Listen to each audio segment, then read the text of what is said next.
Assalamualaikum warahmatullahi wabarakatuh. Perkenalkan, nama saya Fauzan Wisnuwardana. Di sini saya berasal dari program studi S1 Hukum dengan nomor induk mahasiswa 3012504. Pada kesempatan kali ini saya akan menganalisis sebuah kasus yang telah diberikan oleh dosen mata kuliah kecerdasan emosional Pak Diar, di mana saya dimintai analisis menggunakan pendapat Goleman tentang kecerdasan emosional. Oke, langsung saja. Sebelum kita masuk kepada analisis, saya akan mengingat kembali teori Daniel Goleman. Kecerdasan emosional itu memiliki 5 elemen utama. Yang pertama ada self-awareness atau kesadaran diri. Yang kedua ada self-regulation atau pengendalian diri. Yang ketiga ada motivation atau motivasi. Yang keempat ada empati. Yang kelima adalah social skills, keterampilan sosial atau komunikasi.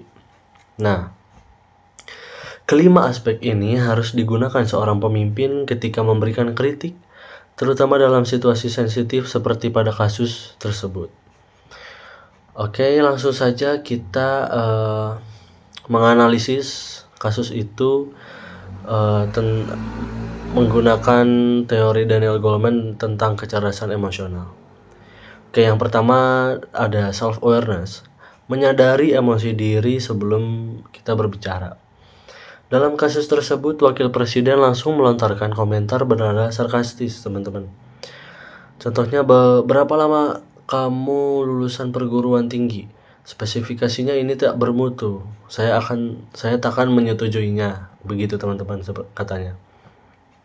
Nah, komentar ini tuh menunjukkan kurangnya self-awareness karena tidak mempertimbangkan dampak emosinya terhadap bawahan.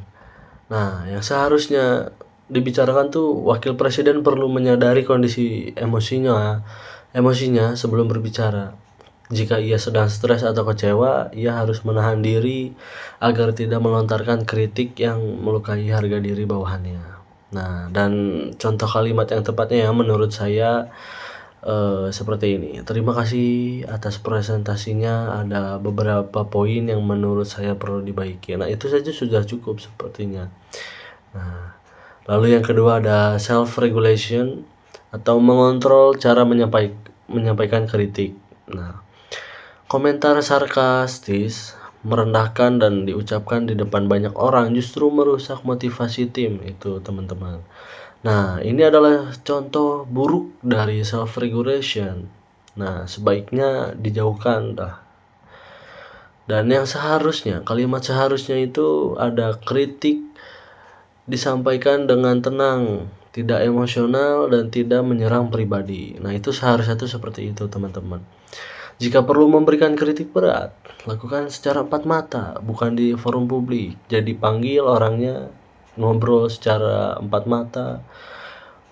Barulah di situ kita memberikan kritik berat kepada orang tersebut agar tidak melukai hatinya, teman-teman. Nah, oke, contoh penyampaian yang sehatnya kalau menurut saya pribadi seperti ini. Saya melihat ada bagian tertentu dari spesifikasi yang mungkin belum memenuhi kebutuhan produk. Mari kita diskusikan lebih lanjut setelah rapat. Nah, itulah mungkin menjadi enak gitu kepada semuanya juga. Lalu yang ketiga ada motivasi atau mengarahkan kritik agar menguatkan bukan melemahkan.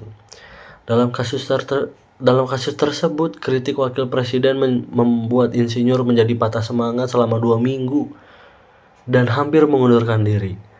Hal inilah yang menandakan bahwa kritik tersebut tidak membangun sama sekali. Ini itu harus dijauhi. Nah, kalimat seharusnya kritik diberikan untuk memperbaiki kinerja, bukan menjatuhkan mental seseorang. Pimpinan perlu menegaskan bahwa tujuan kritik adalah agar tim menghasilkan produk lebih baik, bukan karena meremehkan hasil kerja tim. Nah, contoh kalimat yang mungkin berkenan di orang tersebut terima menurut saya adalah saya yakin tim Anda punya kemampuan besar. Mari kita perbaiki bagian ini supaya hasil akhirnya lebih kuat. Nah, seperti itu. Lalu ada empati, memahami kerja keras dan emosi bawahan. Dalam studi kasus, wakil presiden mengabaikan fakta bahwa tim telah bekerja keras berbulan-bulan. Ia tidak menunjukkan empati terhadap usaha yang sudah dilakukan. Nah, seharusnya wakil presiden itu mengakui dan menghargai upaya tim sebelum memberikan kritik, memahami bagaimana kritik dapat mempengaruhi perasaan dan motivasi anggota tim. Nah, contoh kalimat yang seharusnya dilontarkan oleh wakil presiden pada saat itu adalah, "Saya tahu tim Anda telah bekerja keras dalam beberapa bulan terakhir. Terima kasih atas komitmennya. Ada beberapa hal yang perlu kita sesuaikan." Cuman itu saja, teman-teman. Nah, lanjut. Social skill, memberikan kritik secara komunikatif dan konstruktif. Wakil presiden dalam kasus tersebut menggunakan diksi yang buruk, sarkastis, dan merendahkan. Ini menunjukkan social skills yang lemah, teman-teman. Seharusnya dalam posisi tersebut, wakil presiden itu menggunakan komunikasi asertif, jelas, dan solutif. Kritik harus disertai saran atau arahan agar bawahan tahu apa yang harus diperbaiki. Fokus pekerjaan dan bukan ke pribadinya gitu. Nah, pada saat momen tersebut, wakil presiden seharusnya berkatanya seperti ini kalau menurut saya. Untuk bagian spesifikasi ini, kita membutuhkan standar yang sedikit lebih tinggi. Bagaimana jika kita menambahkan parameter X, contohnya ya X, dan meninjau ulang bagian Y, contohnya seperti itu. Nah, seharusnya wakil presiden itu bisa seperti itu, bukan hanya marah-marah tidak jelas seperti itu. Oke. Nah, di sini saya ingin memposisikan diri sebagai wakil presiden dalam kasus tersebut ya. Oke.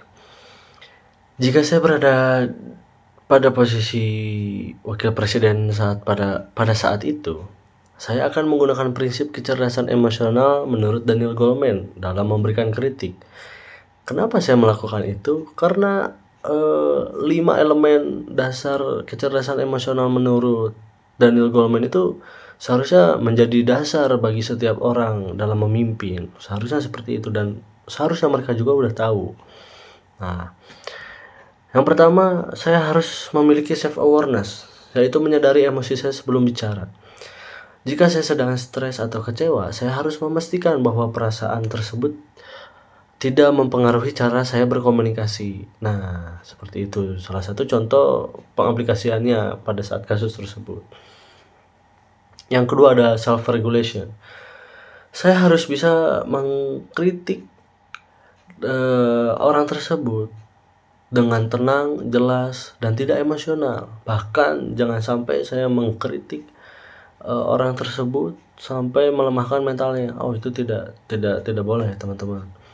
Nah, jika saya memiliki kritik yang cukup berat kepada orang tersebut, ya saya pasti akan memanggil orang tersebut, lebih baik berbicara empat mata dengan saya, lalu saya mengkritik dia dengan bahasa yang enak dan tidak menjatuhkan mentalnya juga gitu.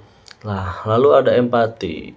Saya sebagai pemimpin wajib memahami bahwa tim telah bekerja keras selama berbulan-bulan, menghargai usaha mereka sebelum memberi masukan, dan hal yang penting agar kritik tidak terasa menghina. Nah, itu juga menjadi tanggung jawab dan tugas saya juga sebenarnya apabila saya menjadi pemimpin. Tanggung jawab memantau kinerja para bawahan. Nah, saya dari situ juga seharusnya sudah bisa menilai kinerja bawahan saya seperti itu. Lalu yang terakhir ada social skill. Saya harus mampu menyampaikan kritik secara komunikatif dan konstruktif. Misalnya dengan memberikan saran konkret mengenai apa yang harus diperbaiki, bukan hanya mengatakan bahwa hasil kerja tidak bermutu. Nah, saya menyampaikan kritik itu harus dengan saran yang konkret teman-teman. Nah, dalam hal apapun juga lah, kayak kita keluar dari kasus tersebut, kita ketika ingin mengkritik seseorang harus memberikan juga saran yang konkret. Jangan hanya kita mengkritik orang tapi bahasanya tidak enak dan mengkritik tuh tidak membangun motivasi dalam dirinya. Itu tuh salah teman-teman. Kita juga harus belajar lah bagaimana mengkritik yang benar dan bagaimana mengkritik yang salah. Yang salah buanglah, hapus. Kita mengkritik orang tapi kita juga harus membangun juga. Nah, di sisi lain kita mengkritik tapi di sisi lain kita memberikan solusi juga. Nah, lalu komunikasi penyampaiannya juga harus yang betul-betul bisa menjaga perasaan lawan bicara kita, teman-teman. Seperti itu. Dengan menerapkan kelima prinsip kecerdasan emosional tersebut, kritik dapat menjadi sarana pembelajaran dan peningkatan kualitas kerja, bukan menjadi sumber masalah baru. Nah, itu dia yang terpentingnya teman-teman semua. Pemimpin yang cerdas secara emosional akan mampu menjaga hubungan kerja, meningkatkan kinerja tim, dan menciptakan lingkungan kerja yang lebih sehat dan produktif. Nah, itulah jika kita menerapkan prinsip 5 elemen prinsip kecerdasan emosional menurut Daniel Goleman, itu tuh semua akan terbentuk gitu. Oke, mungkin cukup sekian pembahasan mengenai studi kasus tersebut. Mohon maaf apabila ada salah-salah kata dan kelepatan dari saya. Wabillahi taufiq wal hidayah. Wassalamualaikum warahmatullahi wabarakatuh.